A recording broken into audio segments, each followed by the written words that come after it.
श्री जगन्नाथ, जय श्री जगन्नाथ, जय श्री जगन्नाथ। लीलाचल निवासाय नित्याय परमात्मने बलभद्र सुभद्राभ्यां जगन्नाथाय ते नमो। जगन्नाथ बलभद्र सुभद्राश्च सुदर्शनं दारु ब्रह्मस्वरूपाय चतुर्थमूर्ते नमो। जय श्री जगन्नाथ। अनंत कोटि दंडवत मणिमा आपणकर श्री चरण कमल रे मोर अनंत कोटि दंडवत मणिमा। केवल गोटे इच्छा कंठरे आपण सब बेले विराजमान हुंतु। एई उद्देश्य रे आपणक पई मु किछि उपस्थापना रखिबाकू जाउची, कारण आगुकू आपणकर नवदिनात्मक यात्रा बा रथ यात्रा घोष यात्रा मु सेई विषय अल्प किछि उपस्थापना करुछि। मणिमा जदि मोर किछि त्रुटि दोष अछि मते क्षमा निश्चित करिवे। जगतरनाथ जगन्नाथंकर विश्व प्रसिद्ध रथ यात्रा रत्नवेदी छाड़ी जन्मवेदी को नवदिनात्मक यात्रा रे जीवे चतुर्था मूर्ति। नीलकंदरु बाहरी बड़दाण्ड को ओह्लाई आसिबे श्री विग्रह। घंट घंटा शंखनाद भजन कीर्तन काहाली रे झुली झुली आसी रथारूढ़ हेबे तिनि ठाकुर। बांक चाहाणी रे भक्तन को देखिबो कालिया। बड़दाण्ड रे हेबे भक्त एवं भगवानंकर महामिलन। आषाढ़ शुक्ल पक्ष द्वितीया तिथि रे पड़े महाप्रभुंकर रथ यात्रा बा श्री गुंडीचा यात्रा।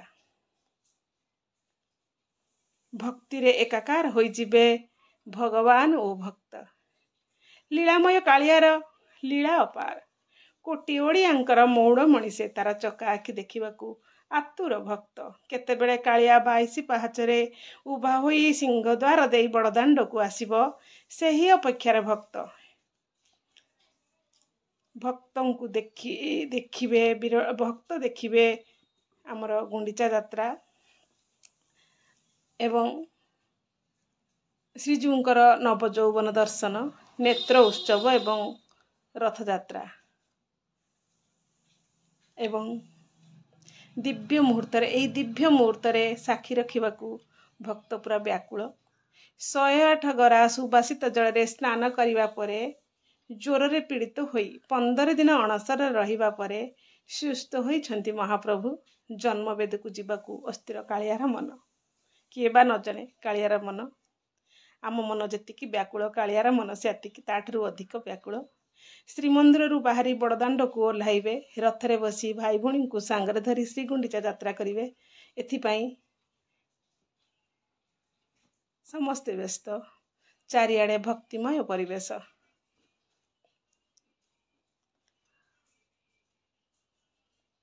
प्रतिवर्ष प्रत्येक वर्ष एही दिन को चातक परि चाहि रही थांती भक्त और भगवान। खोला आकाश तले भक्तों को देखिबो कालिया। भगवान को पाखरे पाई दुख जणाइबे श्रद्धालु। लुहरे ओदाहब भक्तर आखि भाव विवल होई बड़दाण्ड रे लोटी पड़िबे सभे। श्री विग्रह आगमन पाई सिंह द्वार सम्मुखरे अपेक्षा करिछि तिनि रथ। नंदीघोषरे कालिया दर्पदलन रे देवी सुभद्रा एवं तालध्वज रे बड़ ठाकुर बलभद्र रथारूढ़ होई नवदिनात्मक यात्रा बाहरिबे यात्रा करिबे। एही रथयात्रार विभिन्न नाम मध्य अछि। आपण माने समस्त प्राय जानिथिबे। तथापि मु जेहेतु रथयात्रा विषय रे भिडियोटे शेयर करूची सेति पई एही यात्रा को विभिन्न प्रकार नाम रे आमे समस्त ओडिसा रे जानिचंती। घोष यात्रा महावेदी महोत्सव पतित पावन यात्रा उत्तराभिमुखी यात्रा एवं नवदिनात्मक यात्रा दशावतार यात्रा गुंडीचा महोत्सव और आड़प यात्रा नाम रे विभिन्न शास्त्र पुराण और लोककथार अभिहित। पुरी व्यतीत रथ यात्रा प्राय सबु स्थान रे पालित हेउछि।